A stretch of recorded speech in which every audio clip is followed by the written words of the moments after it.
রে, এত রাতে মনে হচ্ছে কারা যেন মসজিদে এসেছে। হাঁটবার আওয়াজ শুনতে পাচ্ছি। এই যে চোর হবে বোধহয়, চুরি করতে এসেছে। ই আল্লাহ, একবার গিয়ে দেখে আসি।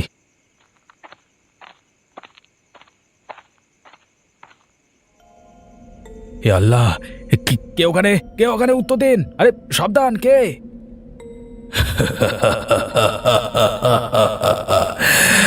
আসসালামু আলাইকুম। এই আল্লাহ, উড়ি বাবা, বাঁচাও! আরে!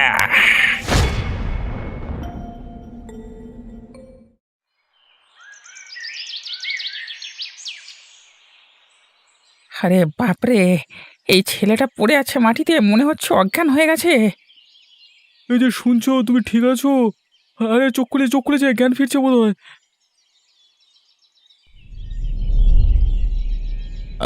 আমি আমি ঠিক ঠিক। পানি, পানি, একটু পানি। নাও পানি। এবার কিছুটা ভাল লাগছে। আগের থেকে অনেকটা ভালো লাগছে। এই ছেলে, তুমি কোথায় থাকো? এভাবে এখানে শুয়ে আছো কেন? চাচা, কালকের রাতে ওই, উফ বাবা, মাথায়, উফ। আরে বলো মিয়া, কি হয়েছে কালকে রাতে, বলো। চাচা, কালকে রাতে আমি মসজিদের মধ্যে বাইরে ওদিকটা ঘুমাচ্ছিলাম। আমি ঘুমের মধ্যে কিছু লোকের হাঁটার আওয়াজ পাই।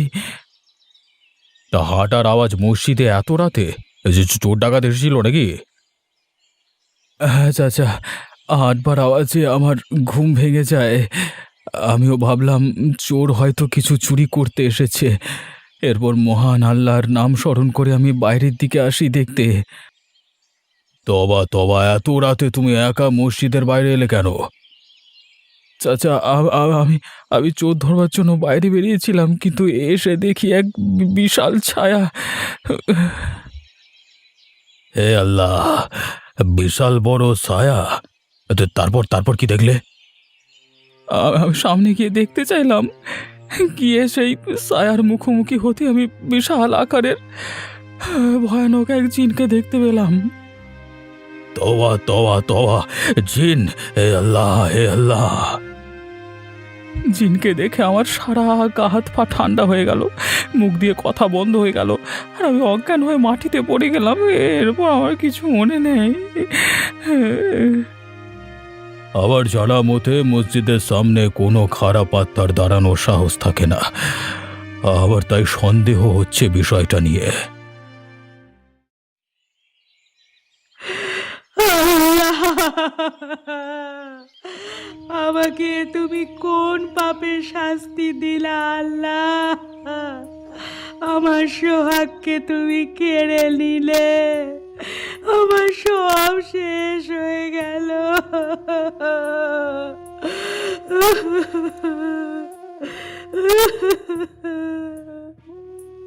আরে ভাবিজান, তুমি কেঁদো না, শান্ত হও। এই যা হবা তা তো হয়েই গেছে। কখনো কখনো আল্লাহ তাআলার বিচার আমরা বুঝতে পারি না। কোন জন্মের পাপের শাস্তি আমাদের দিলেন কে জানে।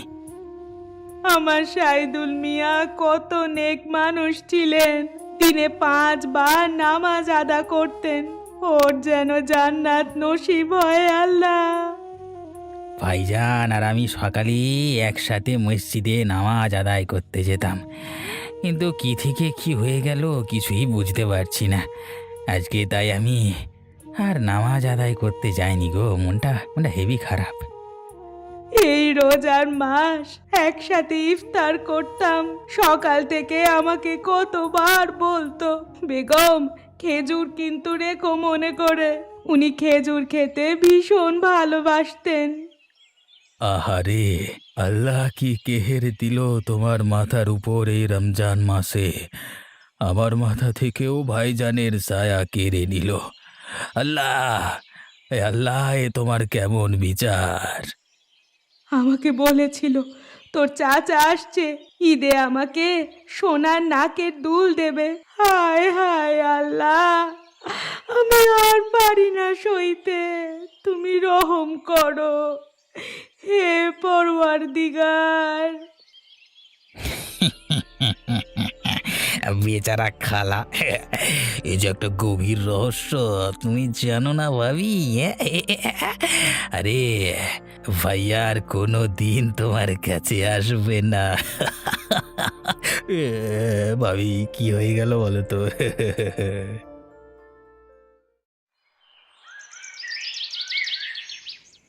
এই সময় আমার কলিজার টুকরো পায়েলের কথা বারবার মনে আসে। তখন মনটা বড় উদাস হয়ে যায়।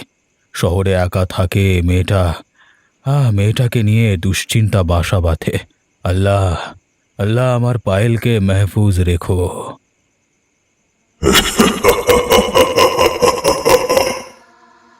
আরে আরে উঠানে কে এত জোরে জোরে হাসছে? একবার দেখি তো এ সময় কে এলো উঠানে।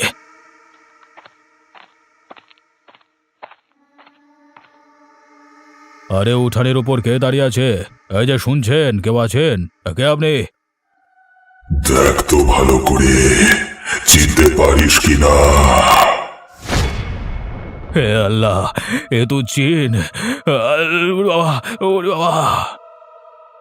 আলিমুদ্দিন, আমি সাহিদুল। সালাম আলাইকুম। ভয় পেও না ভাইজান, আমি তোমার কাছে আমার দুঃখের কথা বলতে এসেছি। আল্লাহ রে, বাবা বাঁচাও বাবা! না না, আমাকে ছাড়, আমাকে ছাড় রে বাবা, পালাই ওখান থেকে বাবা রে। আমার সাথে অন্যায় হয়েছে চাচা, আমি সেটা জানাতে এসেছি। ভয় করবেন না, আপনি দয়া করে আমার কথা শুনুন। আপনার কাছে আমি বিচার চাইতে এসেছি। ওরে আল্লাহ, বাঁচাও আমাকে! ওরে বাবা রে, বাঁচাও! মেরে ফেললো জিনে!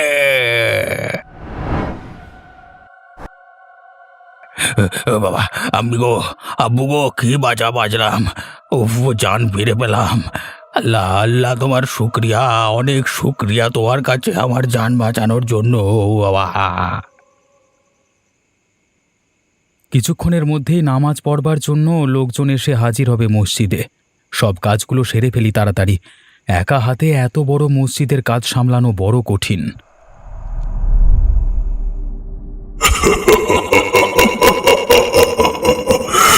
আসসালামু আলাইকুম। ও ওয়ালাইকুম সালাম। জিন ভাই, একটা কথা বলুন তো, আপনি মসজিদে কি জন্য আসেন? এখানে লোকেরা নামাজ আদায় করতে আসেন, আপনি এসে লোকেদের ভয় দেখাবেন না। চলে যান, চলে যান। ভাইয়া, আমিও তো নামাজ আদায় করতে আসি। এই মসজিদে প্রত্যেক রাতে আমাকে আসতে হয়। আমি একদিনও নামাজ আদায় না করে থাকতে পারি না। মহান আল্লাহ তাআলা আমাকে জান্নাত নসিব করেছে, আমি কি করে ওনাকে ভুলে থাকি? ইনশাআল্লাহ তুমি রোজ নামাজ আদায় করো শুনে আশ্চর্য এবং খুশি হলাম।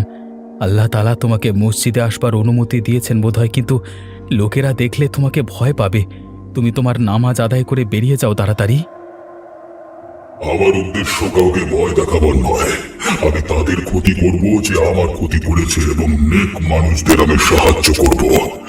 আমি আমার নামাজ আদায় করা হয়ে গেলেই চলে যাব।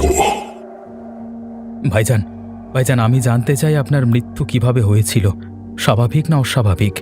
আপনি জীবিতকালে কোথায় থাকতেন? আপনার পরিবারের কে কে আছেন? এখনো জীবিত? ভাইয়া, আমার নামাজ আদায় করবার সময় হয়ে গেছে, তাই এই মুহূর্তে কিছু বলতে পারবো না। পরে কখনো সময় হলে সব বলবো তোমাকে। নাসির ভাই, বলছি অনেক দিন ধরেই তো আমরা দুজন এই 2 নম্বরি করে অনেক টাকা পয়সা কামিয়েছি। এখন ভাবছি এই পথটা থেকে আস্তে আস্তে নিজেকে সরিয়ে গ্রামে ফিরে চাষবাস করব। আরে ভাইজান, তোমার হজে গিয়ে হাজি হবার শখ হয়েছে? হ্যাঁ, যদি তুমি এই লাইন ছেড়ে ইমাম হয়ে যাও। নাসির ভাই, তুমি ভালো কথা বলেছ। এতদিন যেসব খারাপ কাজ করেছি, আল্লাহ তাআলা আমাদের কখনো মাফ করবেন না। আমাদের ইন্তেকাল হওয়ার পর জাহান্নামে যেতে হবে, জান্নাত নাসিব হবে না। না হলে ভাইজান, আমি তোমার কোনো কথার পক্ষে নেই। আমি এর থেকে আরও কিছু 2 নম্বরই ব্যবসা করতে চাই, যেখানে অনেক অনেক টাকা আসবে, আর আমি সেটা করবই। নাসির, তুই কি ভয়ঙ্কর ব্যবসার কথা বলছিস? তোর মতিগতি আমার ভালো লাগছে না। বল, তুই কি ধান্দাবাজি শুরু করতে যাচ্ছিস? বল। আমি নেশাদ্রব্যের ব্যবসা শুরু করতে চাইছি। এই ব্যবসায় খুব তাড়াতাড়ি টাকা কামানো যায়, আর আমি হাতছাড়া করব না কোনো মতেই। নাসির, আমি আর তোকে এই পথে কোনো দিন যেতে দেব না। নেশাদ্রব্য বেচে তুই মানুষজনকে মৃত্যুর মুখে ঠেলে দিবি সেটা আমি হতে দেব না। ভাইজান, ভালোই ভালোই বলছি, তুমি আমাকে বাধা দিতে এসো না, তাহলে কিন্তু খারাপ হয়ে বলে দিলাম। নাসির, তুমিও জেনে রাখো, আমিও তোমাকে কোনোভাবে এই কাজ করতে দেব না। আমি পুলিশকে খবর দিয়ে দেব, তোমার বিরুদ্ধে প্রমাণ দিয়ে হাজতে পাঠাবো।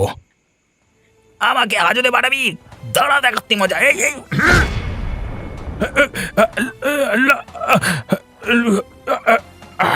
আমি তোকে ছাড়বো না নাসির। মাথার উপর যদি আল্লাহ তাআলা থাকে, শোধ আমি। মালটার বেশি বার বেড়েছিল, তাই সল্টে দিলাম। এরপর লাশটাকে নদীর জলে ফেলে দিই, কেউ আছে কিনা দেখিনি, আশেপাশে না কেউ নেই। এই ফাঁকে লাশটাকে জলে ফেলে দিতে হবে। পালাই, এখন পালাই। পায়েল, একবার বিসমিল্লাহ করো। দেখো, তুমি আসবে বলে পোলাও, গোস্ত, কাবাব, সালাদ সব তোমার জন্য আয়োজন করেছি। নাও নাও, দেখি খাওয়া শুরু করো। আই লাভ ইউ আব্বাজান। আমি খুব খুশি এত খাবারের আয়োজন দেখে। তুমি এখনো আমার সব পছন্দগুলো জানো।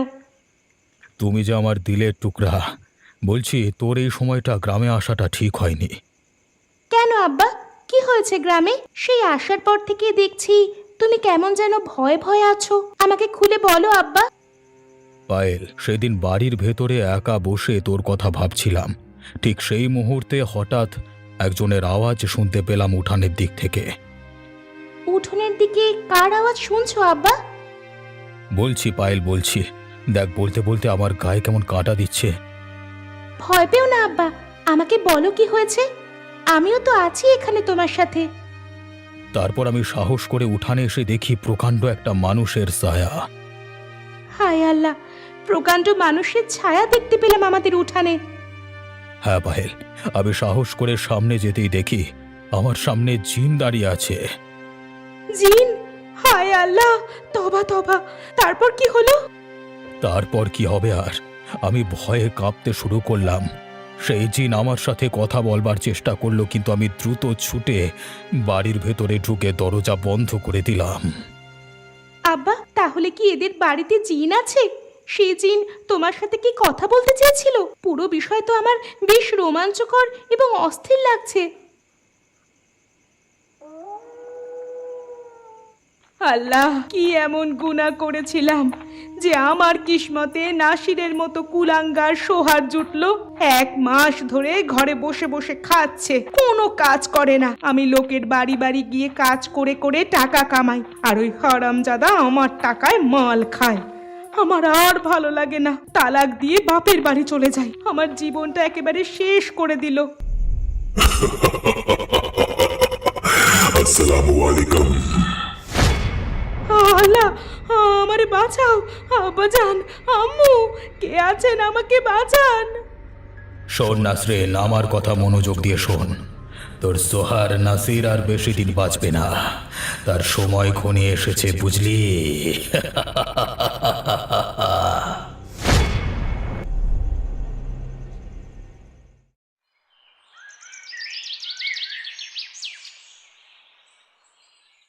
ভাইজান, সালামু আলাইকুম। ওয়ালাইকুম সালাম। পায়েল, এসো এসো, বলো কবে এসেছো শহর থেকে? গতকাল এসেছি। আজ আমি তোমার সাথে কিছু কথা বলতে এসেছি আব্বুকে নিয়ে। আলিমুদ্দিন চাচার কি শরীর খারাপ নাকি? ভাইজান, বলতে পারো ওই রকম এক প্রকার। আব্বুর শরীর মন কোনোটাই ঠিক নেই। বলো পায়েল, কি কথা বলতে এসেছো? ভাইজান, সেদিন আব্বু ঘরের ভেতরে বসে আমার কথা ভাবছিল। ঠিক সেই সময় উঠোনে এক বিশাল ছায়ার আওয়াজ করলো। ভয়ানক ঘটনা। এরপর বলো কি হয়েছে? আব্বু সামনে যেতেই একজন ভয়ানক জিন আব্বুকে ওর কথা শোনার জন্য অনুরোধ করছিল, কিন্তু আব্বু ভয়ে ঘরের ভেতরে ঢুকে দরজা বন্ধ করে দিল। আমারও এই একই রকম ব্যাপারটা ঘটেছিল। একদিন রাতের বেলায় ঘুমিয়ে আছি, তখন শুনতে পেলাম কেউ যেন মসজিদের ভেতর ঢুকছে। কাছে গিয়ে দেখতে চাইলাম, হঠাৎ দেখলাম বড় জিন। তাহলে এই জিন কার হতে পারে? কেন উনি অতৃপ্ত হয়ে একে ওকে দেখা দিচ্ছে? কিছু বলতে চাইছে বোধহয়। ওই জিন আর কেউ নয় পায়েল, সাহিদুলের জিন। প্রত্যেক দিন ভোর রাতে নামাজ আদায় করতে আসে, এবং যাতে পরবর্তীকালে সে যা পাপ করবে সবকিছু ধুয়ে যায়। আমার ধারণা ওই সাহিদুলের জিন ওর মৃত্যুর রহস্য উন্মোচন করবার জন্য আমাদের কাছে দেখা দিচ্ছে।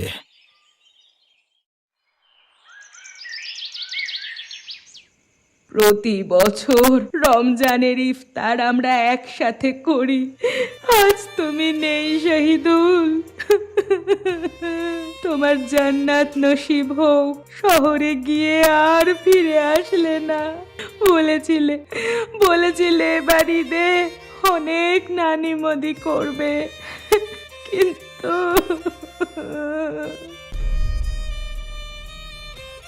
আফরোজা, আমার এখানে এসো, আমার কাছে এসো। হে আল্লাহ, গলার আওয়াজটা ঈদুল মনে হচ্ছে।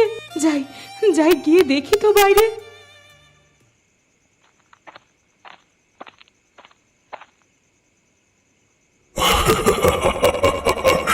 আসসালামু আলাইকুম আফরোজা, আমি শাহিদুল। তুমি আমাকে দেখে ভয় করো না। যারা আমাকে মেরেছে তাদের সবাইকে খুব শীঘ্রই শেষ করে ছাড়বো আমি। হায় আল্লাহ, তুমি এমন হয়ে গেলে কি করে? তুমি কেন বাড়ি ফিরলে না শহর থেকে? আমি তোমাকে ছাড়া থাকতে পারি না জেনেও আমাকে ছেড়ে চলে গেলে। বলো বলো, কি হয়েছিল তোমার সাথে? আফরোজা, ওই নাসিরের সাথে আমার দ্বন্দ্ব হয় কারণ ও মাদক দ্রব্য বিক্রি করবার পরিকল্পনা করছিল। আমি বাধা দেওয়াতে ও আমাকে খুন করে নদীর পানিতে ভাসিয়ে দেয়। ওই বদমাইশ নাসির আমার সোহাগ কেড়ে আমাকে ভীষণ বানালো। আমাকে মিথ্যে সান্ত্বনা দিয়ে আমার সাথে ছল করেছে। আমি ওকে ছাড়বো না। আফরোজা, তুমি চিন্তা করো না, ওর হিসেব আমি নেব। আমাকে যেভাবে কষ্ট দিয়ে মেরেছে ঠিক আমিও ওকে এভাবেই মেরে প্রতিশোধ নেব। আব্বা, আমি শামসুদ্দিন ভাইয়ার কাছে গিয়েছিলাম তোমার সাথে জিনের সাক্ষাৎকারের বিষয়টা নিয়ে আলোচনা করতে। ভাইয়ার থেকে আমি ওকে কিছু জেনেছি। শামসুদ্দিন খুব নেক ছেলে। ওর মতো একজন ভালো ছেলে এই গ্রামে আর বোধহয় নেই। এবার বল পায়েল, শামসুদ্দিন সব ঘটনা শুনে কি বলল? শামসুদ্দিন বলল জিনটা নাকি শহীদুল চাচার জিন। সাথে এটাও বলল নাসির চাচা নাকি শাহিদুল চাচাকে খুন করেছে। তাই শাহিদুল চাচা নাসির চাচাকে খুন করার জন্যে তোমাকে শামসুদ্দিন ভাইয়াকে দেখা দিচ্ছে আসল ঘটনা বলবার জন্য। আল্লাহ, এ কি শুনলাম! মানুষ হয়ে এত নিষ্ঠুর কাজ কি করে করতে পারে? আমি এক্ষুনি পুলিশকে সব জানাবো। ওই নাসিরকে জেলে পাঠাবো। আব্বা, ওসব কিছুই করতে হবে না। দেখো, শহীদুল চাচার জিন আজ রাতের মধ্যেই প্রতিশোধ নেবে এবং নাসির চাচার বিচার করবে। পায়েল, কথায় আছে না, অন্যের জন্য গর্ত খুঁড়লে নিজেই ওই গর্তে পড়তে হয়। নাসিরেরও এমনই অবস্থা। তোর কথা শুনে মনে হয় নাসিরের সময় ঘনিয়ে এসেছে। আব্বু ঠিক বলেছে। আজ শুক্রবার, হয়তো আজকের রাতটাই নাসির চাচার শেষ রাত। আলহামদুলিল্লাহ। হে পরওয়ারদিগার, তুমি সবাইকে হেদায়েত প্রদান করো। বলে তোমার সাথে এক্ষুনি একটা গুরুত্বপূর্ণ কথা বলার আছে। কথাটা হচ্ছে তোমার সামনে ঘোর বিপদ। চলো না, আমরা কোথাও চলে যাই। আরে নাসরিন, তুমি কি পাগল হয়েছো নাকি? আমার বিপদ কোথায় চলে? কি হয়েছে নাকি শুনি, কি বলছো কি? বলছি, আমি আজ সন্ধেবেলায় লোকের বাড়ি থেকে কাজ করে আসার সময় শাহিদুলের জিন আমার সামনে এলো। আমি তো ভয়ে কাঠ হয়ে গেছি। আমার গলা টিপে হুমকি দিয়ে বলল যে তোমার নাকি সময় শেষ। আরে তুমি ওকে বোকা ভেবেছো? তোমার এসব আজগুবি কথা আমি বিশ্বাস করব? আসলে আমার সন্দেহ হচ্ছে তুমি ইচ্ছে করে এসব কথা বলছো যাতে তোমাকে অন্যের বাড়ি গিয়ে কাজ না করতে হয়। নাসির, তুমি কিন্তু আমার কথাটা গুরুত্ব না দিয়ে সহজভাবে নিচ্ছ। আসসালামু আলাইকুম নাসির ভাই। আল্লাহ, বাঁচাও, আবার ভুলে গেছে, কে আছো, বাঁচাও।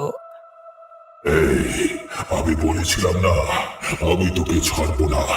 আমি তোর কোনো ক্ষতি করিনি, তোকে খারাপ রাস্তা থেকে ভালো পথে আনবার উপদেশ দিয়েছিলাম, কিন্তু তুই আমাকে মেরে ফেললি। শাহিদুল ভাই, আমাকে ক্ষমা করো। আমি জানি তোমাকে খুন করেছিলাম। আমি আমার মতে বিরোধিতা হওয়ার জন্য, কিন্তু আমি আমার ভুল বুঝতে পেরেছি। আমাকে এবার সুযোগ দাও ভাই, একবার জানা, একবার। আমি তোমাকে ভালোর পথে নিয়ে যেতে চাইছিলাম, আর তুমি আমাকে শেষমেশ খুন করে মেরে ফেললে। তুমি জানো আমার জান বের হওয়ার সময় কতটা কষ্ট হয়েছিল। ঠিক তেমনই কষ্ট আমি তোমাকে এখন মারবো। না না ভাইজান, আমার গলা ছেড়ে দাও, মাফ করে দাও। কিছু হলে নাসিনী কি হবে, দোয়া করো, দোয়া করো। তুমি কি করেছিলে আমার উপর দয়া? আমারও তো বাড়িতে বেগম আছে, আমি ছাড়া আর কেউ নেই। আজকে তোমার জন্য ও একা হয়ে গেছে। এই রোজার মধ্যেও শুধু আমার কথা ভাবে কাঁদে। শাহিদুল ভাইজান, আপনি খুব ভালো মানুষ, আমি জানি। আপনার মন অনেক বড়। আমি নাসিরের হয়ে ক্ষমা চাইছি, ওকে ক্ষমা করে দিন। ওকে আপনি মারবেন না, আমাকে দোহাই করবেন। ভাইজান ক্ষমা করো, আমার অনেক বড় ভুল হয়ে গেছে। আমি তোমাকে কথা দিচ্ছি আর কোনো দিনও 2 নম্বরই কাজ করব না।